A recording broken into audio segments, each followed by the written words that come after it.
I'm Gilbert Cruz, editor of the New York Times Book Review, and this is the Book Review Podcast. Before we dive into this week's episode, a brief announcement. This year, we've started to do some book club episodes every 4 to 6 weeks. Maybe you've heard some of them. We have a small group of editors talking in depth about a title that we think people are reading or will be interested in. We've done James McBride's The Heaven and Earth Grocery Store, Barbara Kingsolver's Demon Copperhead, Dolly Alderton's Good Material, and I think a couple of others. Our next book club discussion is going to be on Percival Everett's James. This is a book that retells the events of Mark Twain's book Huckleberry Finn from the perspective of Jim, the enslaved man that Huck travels down the Mississippi with. This episode is going to drop at the end of May, so you have a few weeks to get the book, read the book, and then listen to our discussion, hopefully. I really enjoyed James. I think it's a great book, and I hope that you enjoyed too.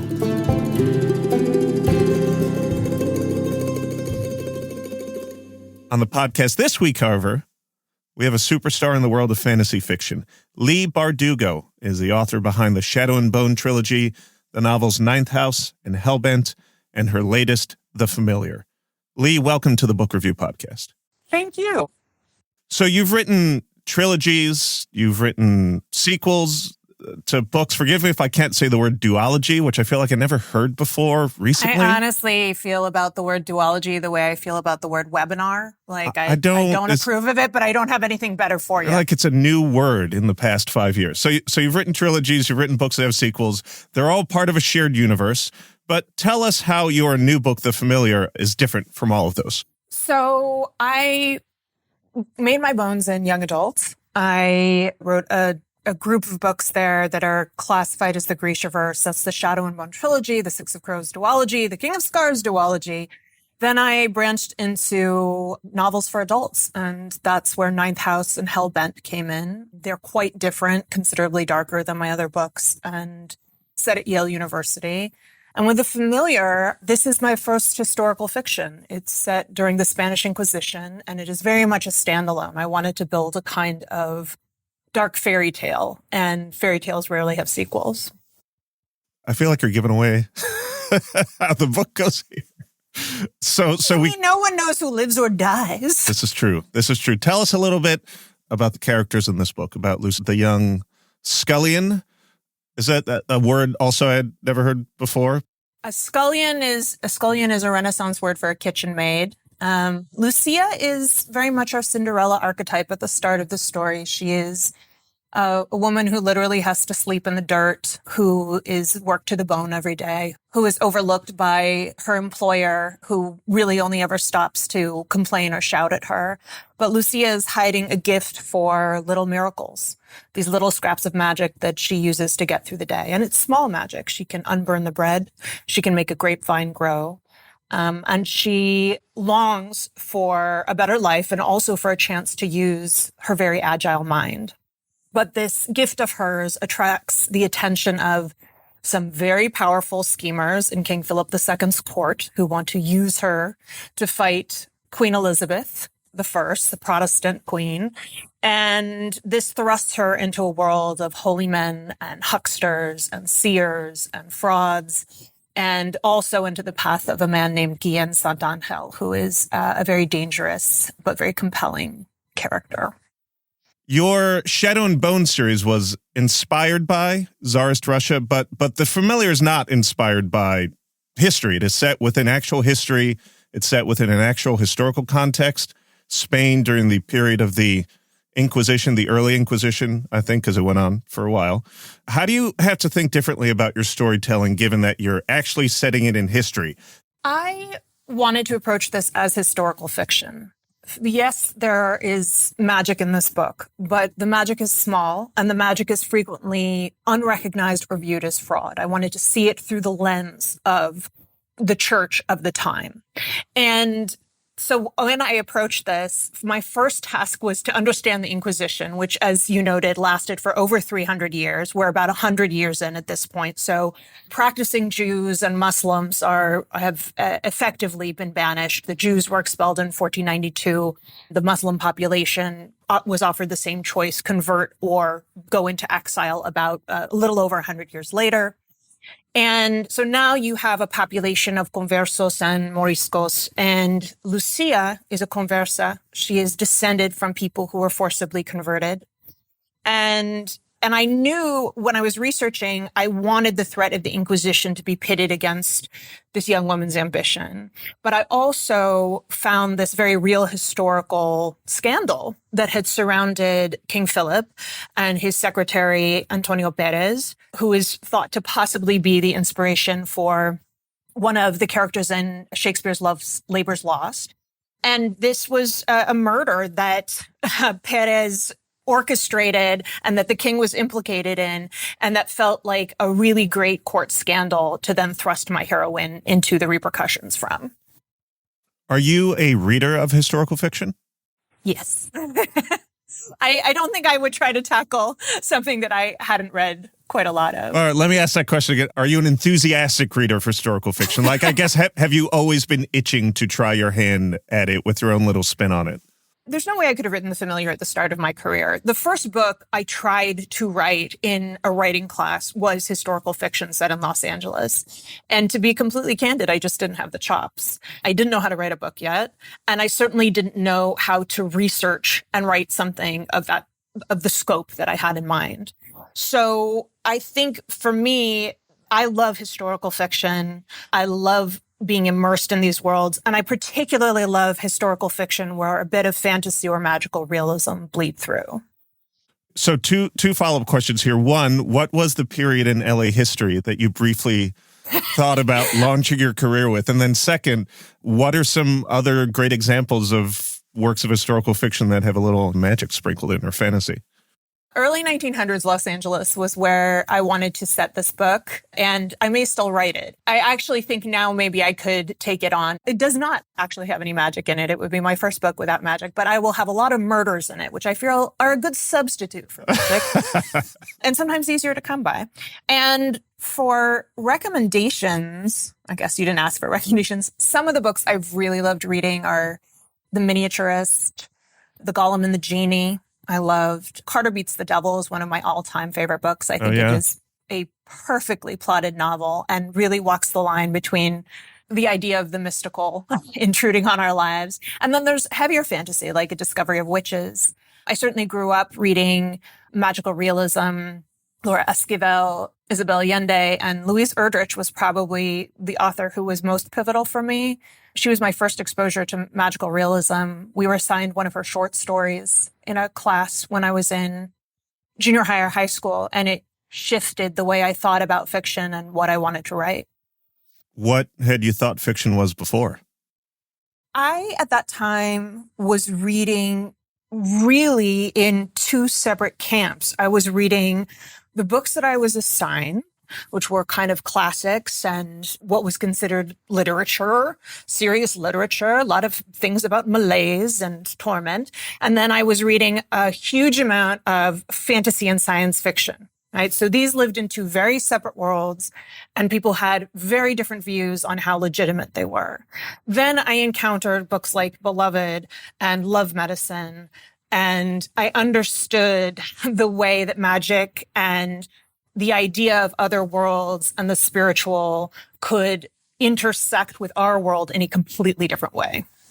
When I was done with The Familiar and I got to the acknowledgments and the section in the back, it was like I was reading a biography. There were, I don't know, 50 books that you mentioned that you read research-wise in order to prepare this very robust portrait of Inquisition-era Spain. When you're writing a piece of fiction like this, how do you know when you're done immersing yourself in the reality of the world through books? And you're like, all right, I get it. I know what people wore. I know what they ate. I understand the social structure.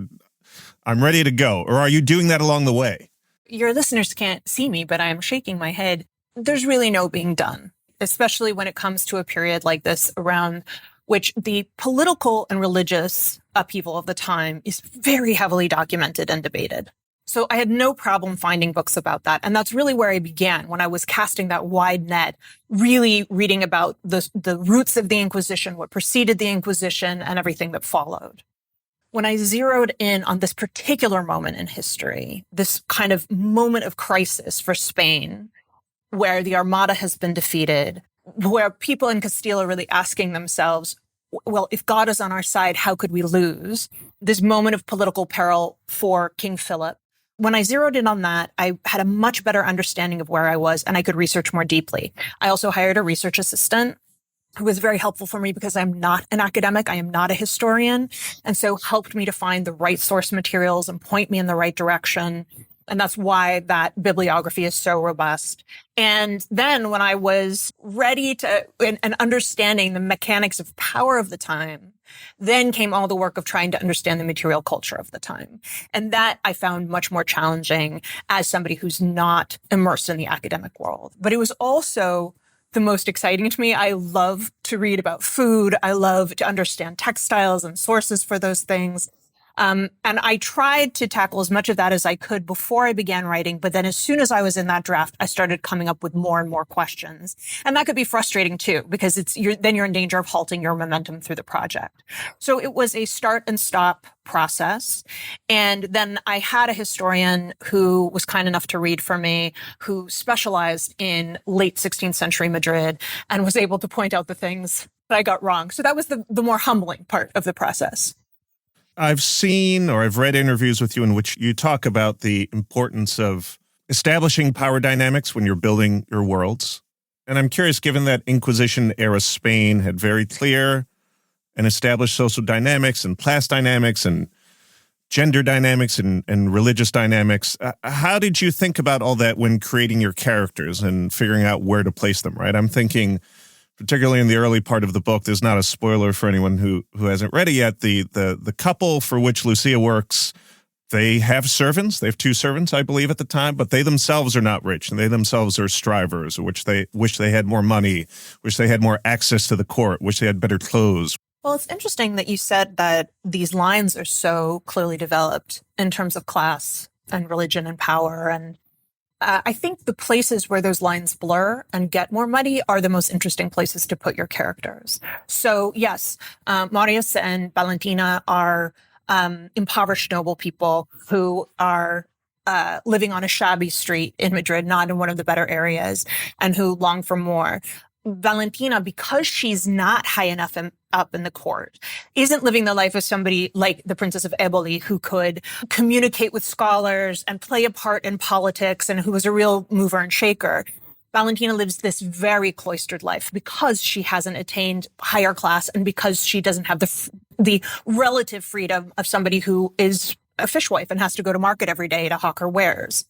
So those tensions are exciting places to put your characters and give them stakes that are in keeping with my heroine's stakes. They all want a better life, even if they have different ideas about what that might look like.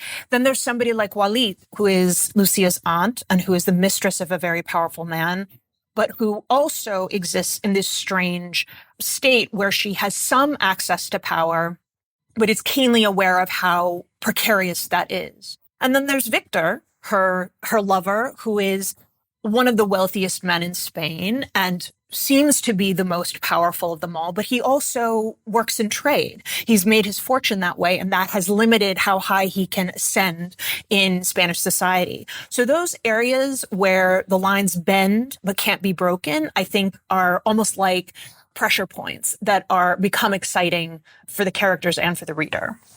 You have incorporated magic into all of your books, I believe, at this point. And I think something that all readers of fantasy are curious about and really obsess over is what they call the magic systems, the rules that establish what can and cannot be done. So I'm curious, generally, how you come up with those. Like, are you sketching these out on pieces of paper?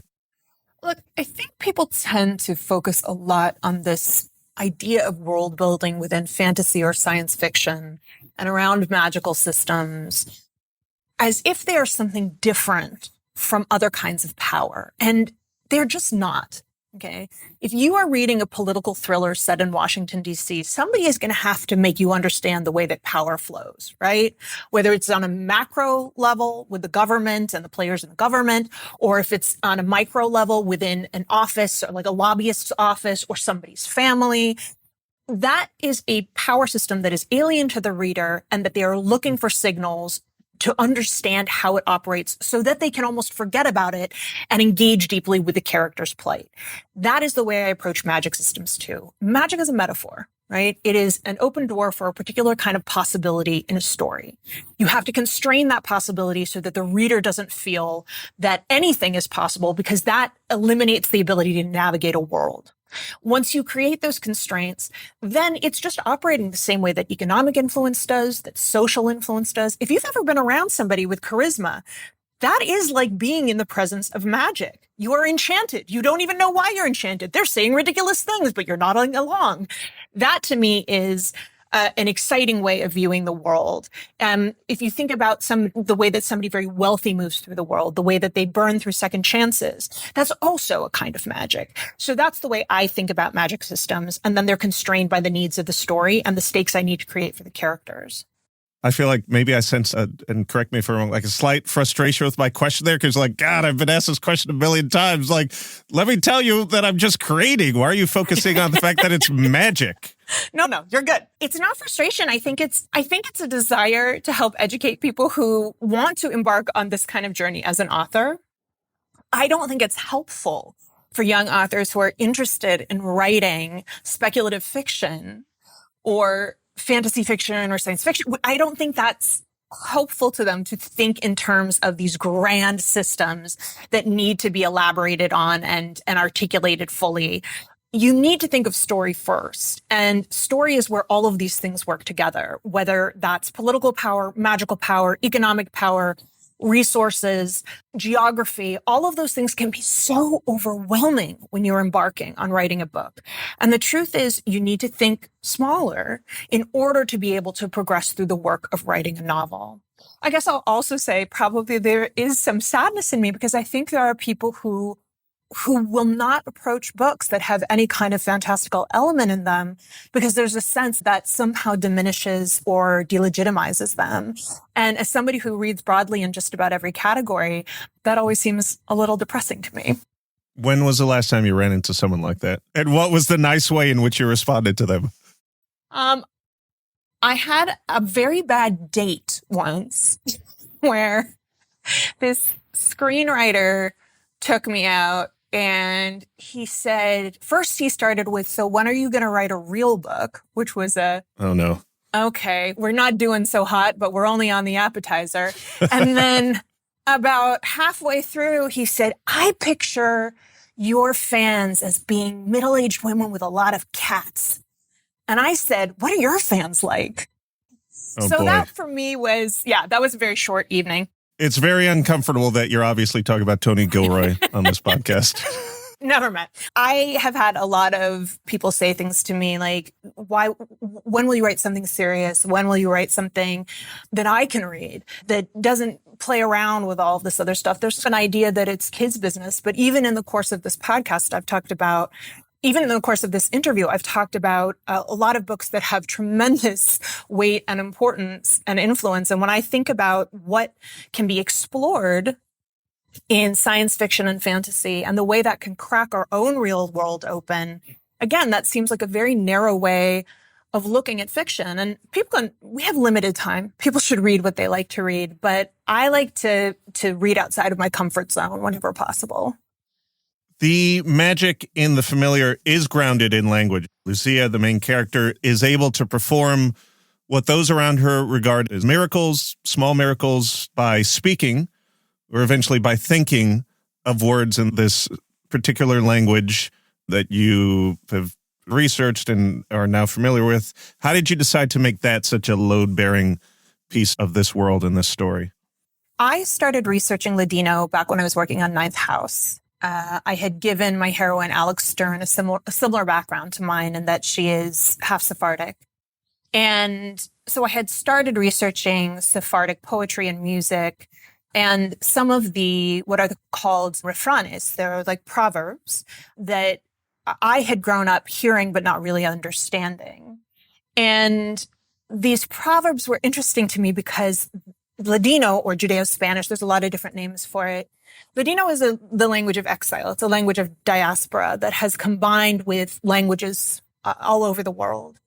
And it is these refranes are one of the only ways that the language continues to survive. There are people who are studying it, who are trying to make sure that it doesn't die out. But the refranes are passed down to us from grandmothers and great-grandmothers and so on.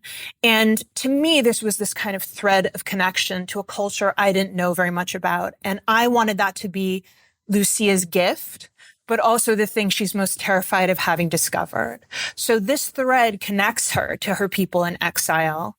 This is the power of this language spoken in secret, this language that has left Spain and that can only return to her in letters in a way that the people who are now speaking it and developing it can never return. So there was tremendous power in that for me, and it felt like another one of those pressure points where magic and power could exist.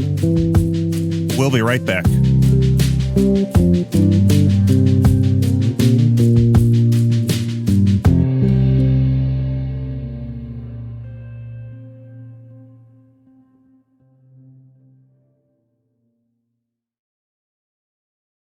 Welcome back. This is the Book Review Podcast. I'm Gilbert Cruz, and I'm here with best-selling author Leigh Bardugo, who is talking about her new novel, The Familiar.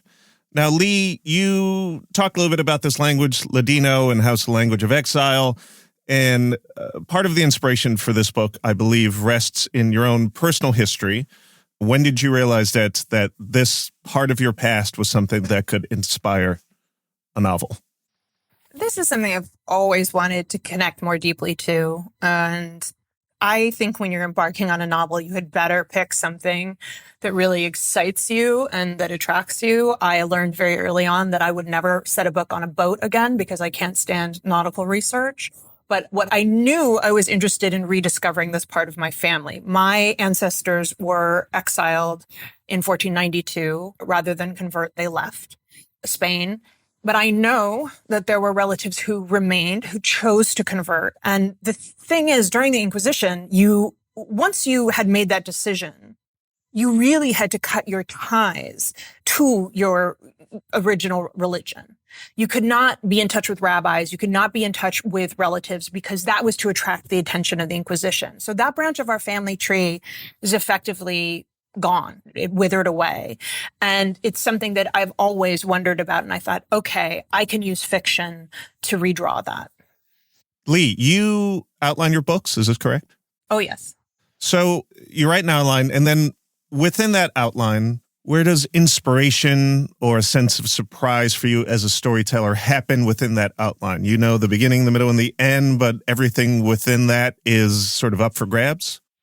I start with what some people would probably call a beat sheet. So it's an outline, but it's essentially the 12 major moments of the story. I know some people work with 15. I don't know what the extra 3 are that I'm missing, but I write to 12 beats. And those are sort of the big momentous turns or important arcs in the story. And I need to have that on a single page in front of me. And what I like to say is that's a whole book. It's a very short book. It's 1 page long, but that's a whole book. And then I just start going in and building in individual scenes and everything that I know when I'm in that first pass at the story. And I try to keep that momentum and that kind of optimism of knowing where I'm going. The places of discovery happen in research, of course, but I think they particularly happen with characters. So a character like Valentina, who starts out as this kind of shrewish employer, as I write her, she evolves out of that archetype into something very different. And that changes her relationship to her husband. It changes her relationship to Lucia, and it changes her relationship to the world. And I found myself loving this character who initially begins as this kind of awful antagonist. And I think those are always the most exciting parts of writing. I have to leave places for discovery. I cannot imagine outlining in greater detail. I might move through the story faster, but I think I would miss those moments of discovery and opportunity that those spaces allow for. In 2023, so last year, you did an interview with the Times Book Review. You participated in our By the Book feature, And I have a couple follow-up questions because I thought it was Uh-oh. I thought it was a great feature. There's a lot of stuff in there, and I need to ask you some questions. So you said you always read poetry when you're working on something new. I'd love to hear more about that. I had a professor in college who said to me, I don't read poetry so that I can talk about it at cocktail parties. He was a philosophy professor. He said, I read poetry because it's the last place that heightened language still exists. And that stayed with me because I loved reading poetry and I loved taking poetry classes in college because there was this clarity to the language and a level of engagement it demanded from you in order to understand it and excavate every little bit of emotion and insight from it. And I think that kind of language makes us better at prose. I don't really write poetry. I certainly did when I was in high school. It wasn't very good, but I like to read it because I think I don't know that it cleanses the palate, but I think it educates the palate. One thing that you said again, listeners, you should go find this by the book feature. You said in terms of fantasy writing, one thing I'm always very conscious of in fantasy is what I call, quote, the sure and steady hand. I have to feel that the author's thoroughly familiar with this world that I'm just getting to know, that nothing is being invented for the sake of convenience or expediency. If I feel that confidence in the author, I'll follow a book just about anywhere. Now, that's you reading fantasy. When do you feel a moment when you're writing, when you have the sure and steady hand, where you say, I got it. I understand exactly what this world is now? I don't know that it's not like tumblers locking into place. When I begin a story, I need to understand the world enough and have the voice of the story, not necessarily of the characters, but the voice of the story, the voice of the narrator, deeply entrenched in my head. Otherwise, I can't start. So that requires a level of familiarity and understanding with all of these things.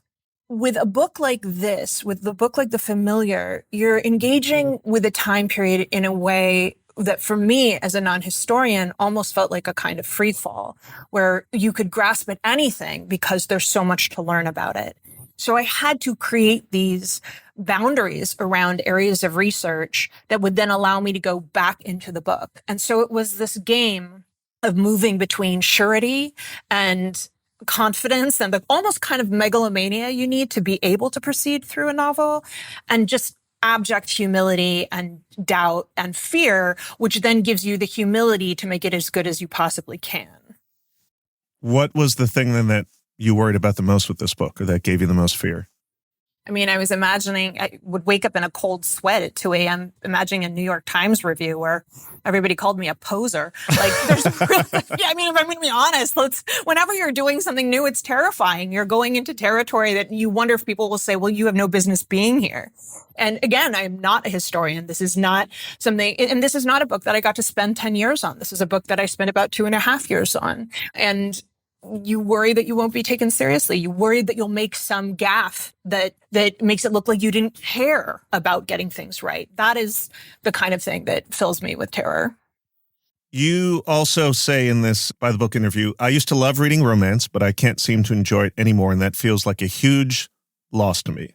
And I wanted to follow up on this because romance, particularly the points at which romance sort of intersect with the genre that you primarily write in, is one of the big things in books over the past many years. So I'm curious as to when you read romance, what it was like for you, and then why maybe it's not something that is at the top of your TBR pile anymore.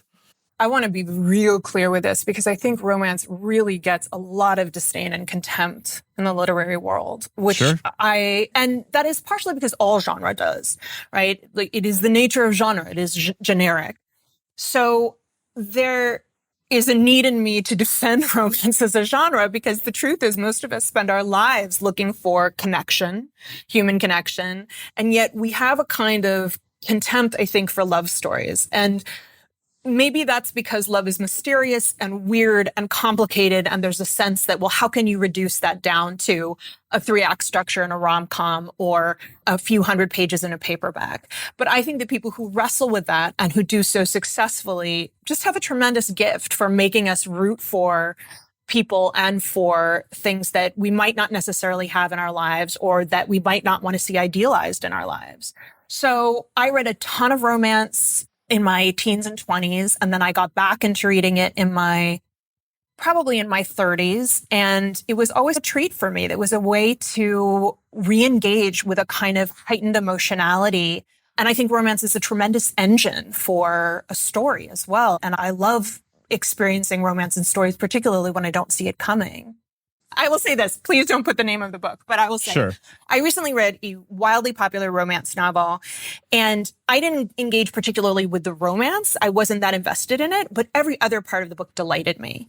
I thought the banter was hilarious. I laughed out loud multiple times. I thought the family dynamics were tremendous. So again, much like fantasy and science fiction, I think it would be a shame to write off a genre just because you don't connect to a particular part of it. I think there's a lot of different ways to read books or consume books. And for me, I just feel sad because that was always when I would finish a novel, I would read a few romance novels. And it was just a wonderful way to get back into the pleasure of reading and to shut down my editorial brain and be swept along by this beautiful story. And again, people will sneer at the idea of a happy ending, but there's something very beautiful about reading a book like a cozy where you know the murderer will be found out, and also like a romance where you know that these people will go through their trials and tribulations but will end up together. I love to ask authors about the book that they've read the most in their life, because I think it allows them to talk about the book, but it also allows them to reflect on their life in some ways. So I'm wondering if there's a book that pops to mind when I give you this prompt. There are 2 books that come to mind for me. The book I read again and again when I was in junior high school, college was Rita Hayworth in The Shawshank Redemption by Stephen King. That was my comfort read. Love a story about a prison break. And I think the book I've returned to again and again in my life is Howl's Moving Castle by Diana Wynne Jones, which again operates as a kind of fairy tale, although it does have sequels, plays with a lot of the tropes of fairy tale, but also has many other things to say about the world. And I call it the shapeshifter book because it is a different book to me now than it was when I read it in my teens. And I think it will be a different book when I read it in old age. I've seen the Miyazaki film. I've not read the book. I think there's some differences. There are some big differences. Tell me and our listeners a little bit about the book and then how it has changed over your life. The book centers around a young girl named Sophie who is cursed. She appears as an old woman. And it is also about her relationship with this sorcerer, wizard, mischief maker, pain in the butt named Howl. And I think that the differences in the novel, there were some story differences, some plot differences, but I think the mood of the novel is quite different. And there is a melancholy and an understanding of the way that Sophie is perceived that don't think I picked up on when I initially read it as a kind of whimsical fairy tale, but that I certainly do pick up on now, reading it as a woman who is soon to be 50. Now, I know that you, as you alluded to, as many of us did, we had to read all the classics or attempt to read the classics when we were young. But I also know that fantasy, science fiction, speculative fiction, these were big influences in your life, particularly when you were a teenager. And other than Howl's Moving Castle, what are the ones that sort of, do you think, have stood the test of time that you discovered back then and still return to? I still love Stephen King and read him regularly. I think it was the book that taught me about character and what it meant to love characters and fear for them. And I recently started rereading that. It is a brick of a book. And also, I love A Bad Town. Like, I just love a book about a bad town. Dune by Frank Herbert was really pivotal for me. And I think you can see the echoes of that in my first trilogy in terms of this kind of teenage messiah and the import of that. Dune was also the first book I read that I remember closing it and just starting all over again, going back to the beginning. Have you been delighted by or frustrated by the bloom in Dune fandom again all of a sudden with these movies that have come out? First of all, I've talked extensively about the movies with my friends, and my attitude, whether I like a particular detail or particular form of execution or not, is I'm so glad this exists, because to walk into a movie that is that transportive and that seamless is, I think, a wild experience for anyone. For me, it's exciting to see people engage with genre in any kind of serious way. So whether they like it or they hate it. So I am all for it, in the same way that I was all for the adaptation of Game of Thrones. As a huge Game of Thrones fan, did I have problems with it? Yeah, I absolutely did. And I've had a lot of arguments about it, and I've shouted about it a lot. But it also meant that people were engaging with genre in a way that wasn't dismissive. And again, that is always exciting to me. I mentioned Louise Erdrich before, but I think it's important to say she's somebody whose career I've followed my whole life, who I fell in love with at an early age. I have never felt let down by her work, and I have always found something new to love in it. You mentioned the fandoms behind Game of Thrones and Dune and some other stuff. You have your own fandom, and I'm wondering how your relationship to that fandom has changed as you have expanded your Grishaverse, as that stuff has hit Netflix, as you have written these adult books, and now you're writing these books. How do you interact with them, engage with them, communicate with them? What have you learned? When I started out, I had a very small fandom, and I would hesitate to even call them a fandom. I had readers, and I was lucky early on to have some people who created beautiful art. There was a woman named Irene Coe who I think did the first Grishaverse fan art, and I think is a big reason that people came to the novels. We would do things on Twitter. Back in the old days, we would camp out before a cover reveal, meaning we would all get online and wait for whatever outlet it was to release the new cover, and I would answer questions, and it felt very convivial. And we would talk about things that had nothing to do with my books. We would talk about other people's books and movies and what we were watching, what we were doing, which is always more comfortable than having to just engage with your own work. As the fandom grew, that became more and more complicated. And it is now a situation where, because of the show, I think that fandom grew to a size where that kind of human interaction got harder and harder. And I will candidly say that social media has changed so much in the last few years that I think it makes real interaction or real connection tougher and tougher. I am going to be taking a huge social media break in the next few months. I don't know if I'll come back. It's a very powerful tool for me. I have enough followers that it actually can move the needle on sales when I post about a new book or I post about a cover. But I also recognize the way it's changing my taste. I'm recognizing the way it's changing the way I think about my own work, and the fact that I never feel better. And I think for most people, this is true. I never feel better when I've spent 5 minutes, 10 minutes, a half hour scrolling on social. I never do. I'm very familiar, as I think many people are, with the experience of feeling like crap after you get off Twitter or Instagram, whether it's why did I see this or look at this person that is living a nicer life than I am. But when you say it's possibly changing some of your tastes, what do you mean by that? I had a friend who said to me, you need to understand that you have a behavior modification device in your pocket. And when she put it in those terms, I jumped back. But when you think about it, it is a system of reward and punishment. Post the right thing, you get a reward. You post the wrong thing, you get punished. Or you see other people getting punished, so that changes what you would post. When you think about how trainable we are, how malleable we are, that is a disturbing thing to think about. So of course it's altering the things that I would write, the things that I would think, the way that I approach fiction, the things that I consume. I made this really pretty reel that's like TikTok for Instagram. I made this really pretty reel for the holidays where I showed off of the beautiful table I was setting and I'm going to take you on a little tour through my house. And what I realized after the fact was I'm selling people something. I am in the act of creating this quote unquote aesthetic. I am selling to people something I don't even mean to be selling. And what I always say to my audiences is if you want to be on there, but just remember you are working for free. So when I think about it that way, I'm like, no, I'm going to keep my creativity. I'm going to keep my attention. I'm going to let my taste be shaped by something other than what the algorithm wants to feed me. Your For You page is not for you. Your For You page is for whoever is selling you something. So I don't want to engage with that anymore. I love this philosophy. I wish I was strong enough to assume it myself. But this is one of the things that's hard when you are like I am. We're not celebrities. We're semi-public figures. There's a sense that you have to remain engaged in some way. But I want to see who I'll be and what I might write if I'm not receiving this kind of input and feedback regularly.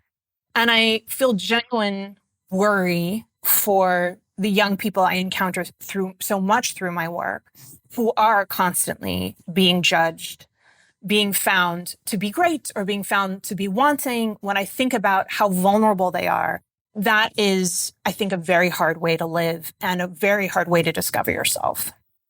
Since you're going to be taking a very healthy and well-deserved social media break, possibly permanently, it's going to hopefully allow you to work on your next work. What is that, if you can say? Right now, I'm working on a horror novella, so we'll see how that goes. That's a little bit of an experiment.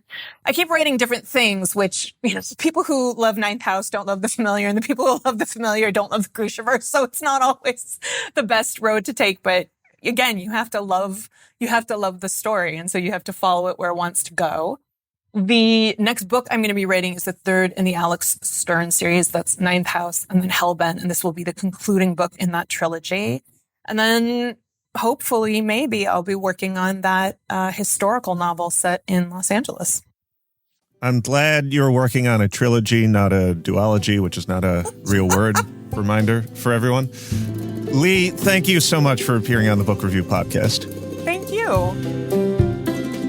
That was my conversation with Leigh Bardugo about her latest novel, The Familiar.